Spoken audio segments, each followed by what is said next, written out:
नमस्कार बंधुरा टेस्टी कुक्से आपनादेर सबाइके स्वागत। आज के आमरा एकटा नतुन रेसिपि बानाबो जेटार नाम होच्छे बासंती पोलाव।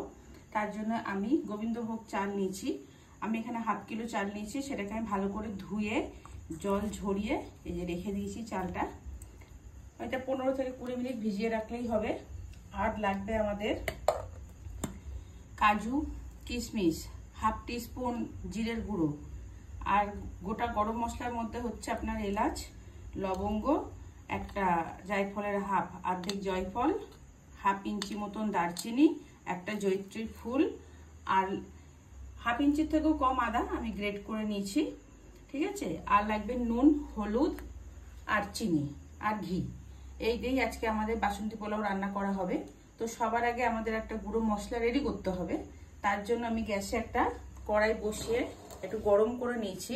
এবার এর মধ্যে আমরা অর্ধেক জায়ফল, জয়িত্রী, দারচিনি, লবঙ্গ আর এলাচ এইগুলোকে একটু ড্রাই রোস্ট করে নেবো। নিয়ে এইগুলোকে গুঁড়ো করে একটা মশলা বানিয়ে নেব। এগুলোকে 1 থেকে 1.5 মিনিট ভাজলে পরেই এগুলো হয়ে যাবে। তো এইগুলো আমরা ভেজে নিয়ে গুঁড়ো করে নিই। মশলাগুলো আমাদের ভাজা হয়ে গেছে। এগুলো আমরা তুলে নিয়ে এগুলোকে এবার আমি একটু গুঁড়ো করে নেব। মশলাটা আমাদের গুঁড়ো করা হয়ে গেছে। এই দেখুন, এটাকে আমি এখন একটা বাটিতে ঢেলে এটাকে ঢেকে রেখে দেবো, কারণ এই মশলাটার থেকে একটা খুব সুন্দর গন্ধ বেরোয়। এটা ঢেকে না রাখলে গন্ধটা নষ্ট হয়ে যাবে। তো চলুন এরপর আমরা পোলাও রান্না শুরু করি। গ্যাসে কড়াই বসিয়ে নিয়েছি। এর মধ্যে 1 টেবিল স্পুন তেল, সঙ্গে 1 টিস্পুন ঘি, এটা মিশিয়ে নেব। এটা মিশিয়ে নিয়ে আমি কাজু বাদামগুলো একটু ভেজে নেব। দেখুন কাজুগুলো মোটামুটি ভাজা হয়ে গেছে। এবার আমি যে 1 মুঠ কিশমিশ রেখেছিলাম সেটাও একটু তেলে দিয়ে জাস্ট একটুখানি নাড়াচাড়া করে নিই। এটাকে দেখুন কিশমিশগুলো ভাজা হয়ে যাচ্ছে। এবার এটাকে আমি তুলে নেব। কাজু আর কিশমিশ ভাজাটা ওঠানো হয়ে গেছে। এবার এই বাকি এই তেলটার মধ্যে আমি যে গোবিন্দভোগ চালটা ভিজিয়ে রেখেছিলাম সেটাকে একটু ভেজে নেব।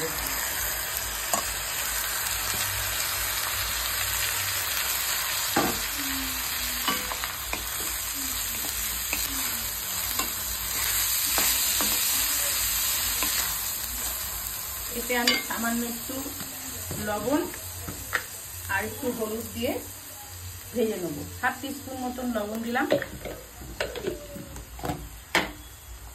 আর হাফ টিস্পুন হলুদ দিয়ে এটাকে আমি এবার ভেজে নেব। দেখুন চালটা আমাদের ভাজা হয়ে গেছে মোটামুটি। এবার এগুলোকে আমরা উঠিয়ে নেব।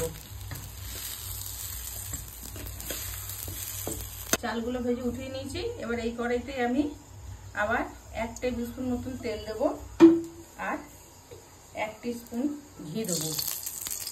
পোলাও রান্না করতে গেলে ঘি দিতেই হবে, সেখানে কার্পণ্যতা করলে হবে না।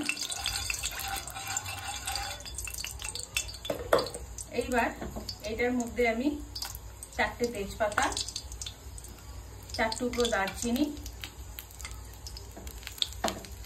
4টে এলাচ, 4-5টা আর 4-5টা লবঙ্গ এটা ফোড়ন দেব। আর সঙ্গে সেই আদারে গ্রেট করে রেখেছিলাম সেটা ফোড়ন দেবো। এবার পোলাও রান্নার মেন জিনিস চাল আর জলের পরিমাণ। চাল যদি হাফ কিলো হয় তাহলে জল কিন্তু 1 লিটার 100 রাখবে। ঠিক আছে, আপনাদের যদি মাপ বুঝতে অসুবিধা হয় তাহলে আপনারা যেই কাপে বা গ্লাসে মেপে দেবেন, সেটা যদি 1 গ্লাস চাল হয় তাহলে 2 গ্লাস আর অল্প একটু জল দিতে হবে। তো দেখুন আমি এখানে হাফ কিলো যেহেতু চাল নিয়েছি, সেহেতু আমি এই যে 1 লিটার আপনাদের দেখানোর জন্য আমি 1 লিটারের বোতলে জল ভরে রেখেছি। এই জলটা আমরা এবার এর মধ্যে দিয়ে দেব।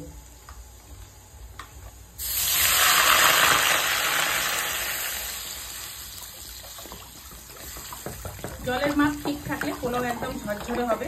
জল বেশি হয়ে গেলে তখন পোলাওটা নরম হয়ে যাবে, খেতে ভালো লাগবে না।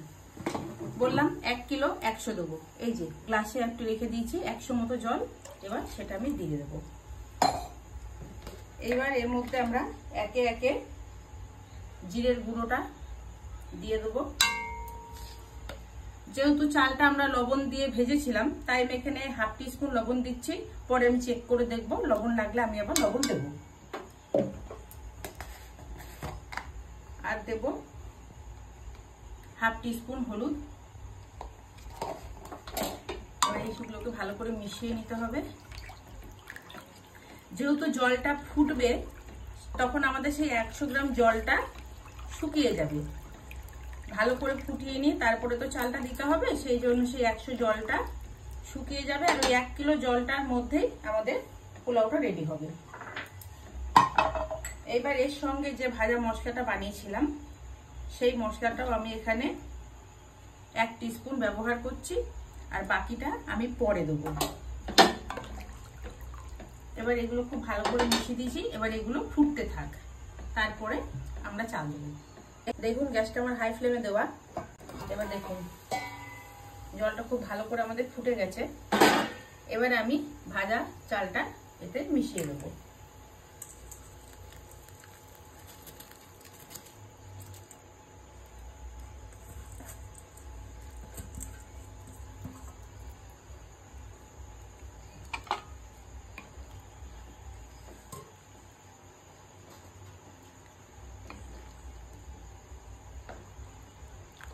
ভালো করে মেশানো হয়ে গেছে। এবারে আমি এটাকে ঢেকে দেবো।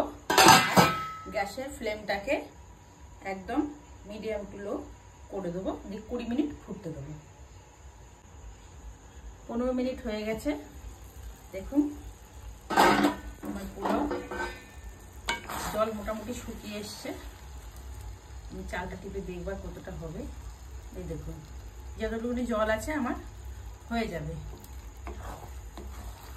এবার এর মধ্যে আমি চিনি দেবো, কারণ পোলাও একটু মিষ্টি মিষ্টি হয়, সবাই জানেন। আমি এখানে 1 টিস্পুন মতন চিনি দিয়ে দিলাম। আর দিয়ে দেবো এবার কাজু আর কিশমিশ ভাজাটা,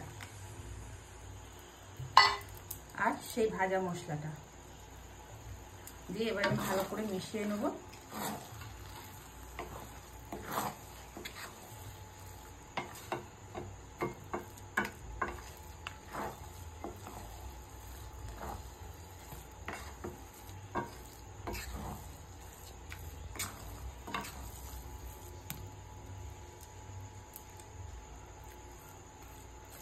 আমার পোলাওতে আমি নুন মিষ্টি যা দিয়েছি আমার একদম ঠিক আছে।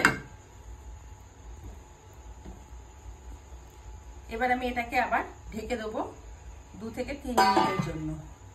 ততক্ষণ আমাদের পোলাও রেডি হয়ে যাবে। 5 মিনিট হয়ে গেছে। দেখুন আমাদের পোলাও অলমোস্ট ডান। এই যেরকম আঠা আঠা আছে এটা দেখে এরকম ভয় পাবেন না। এটাকে নামিয়ে 5 মিনিট স্ট্যান্ডিং টাইম দিলে একদম ঝরঝরে পোলাও রেডি হয়ে যাবে। আমাদের পোলাও রেডি হয়ে গেছে। এবার আমি গ্যাসটা অফ করে দেবো, দিয়ে এটাকে আমি 10 মিনিট স্ট্যান্ডিং টাইমে রেখে দেবো। তারপরে এটা আমি সার্ভ করবো। আমাদের 5 মিনিট স্ট্যান্ডিং টাইম হয়ে গেছে। আমাদের পোলাও রেডি। দেখুন পোলাও এটা এরকম দেখে ভয় পাবেন না, এটা পাতের মধ্যে দিলেই এখনো গরম আছে তো এই জন্য, ঠান্ডা হলে এটা একদম ঝরঝরে হয়ে যাবে। এবার আমরা আমাদের পোলাওটা সার্ভ করে দেবো। তৈরি হয়ে গেছে আজকে আমাদের বাসন্তী পোলাও। এটা আমি মটন কষা স্যালাড দিয়ে সার্ভ করছি। আপনারা আপনাদের পছন্দ মতো জিনিস দিয়ে খেতে পারবেন, আলুর দম হোক, পনির হোক, চিকেন হোক। তা আপনাদের যদি আমার এই ভিডিওটা ভালো লেগে থাকে তাহলে অবশ্যই বাড়িতে এইভাবে ট্রাই করে খাবেন এবং জানাবেন কেমন হয়েছে। আর আমার এই ভিডিওটা দেখার জন্য আপনাদের সবাইকে অসংখ্য ধন্যবাদ। সাথে থাকবেন, ভালো থাকবেন, সুস্থ থাকবেন।